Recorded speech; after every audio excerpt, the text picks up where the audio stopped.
Quik. Finally got a chance to lead the CBT.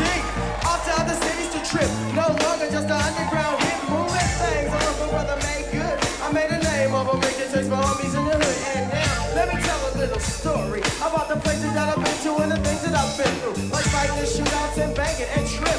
All because I came out with a hit. Check it. 1991, while everybody else was smoking the spliffs, I was thinking of the funky hits about hoochies and players and getting drunk and off that bud. I was doing the things they hadn't heard of.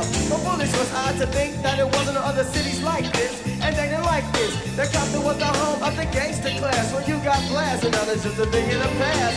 Let me tell you why firsthand. We did a show up at Oakland, and brothers was kicking up sand. To them, banging ain't nothing new, and slanging ain't nothing new. And for every sucker, we done shot, they done shot too. Straight doing low since the 60s, before I was born. Families of hard heads mourn. So I'm just letting you know that if you plan to take a trip to the bank, keep your hand on your clip, because This chick's got cocaine.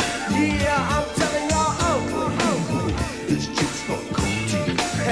moving on to St. Louis, where they think they be bumping with gold teeth in their mouth, but they still know what's up. In the summer it's kinda hot enough to make you cuss, yo, and that's why I stayed on the bus. But later on, when it cooled off, we came down and made a couple of friends who put us up on the St. Louis Captain Smith Center with Big Bob, Little Steve, Tojo, Vince, and Rich, and a couple of hoochies. Then they took us to a man named Gus. In his store, he put me down with a herringbone and shoes galore. That's when I started thinking that this wasn't like home. But then they had to prove me wrong. Cause later that night, after we did the show, we went back to the after set. And what you know, yeah, Luz and Chris start scrapping and shooting in Missouri. Damn, how could this happen? Now St. Louis. This chick's got cocaine. Yeah, y'all, St. Louis. This chick's got cocaine.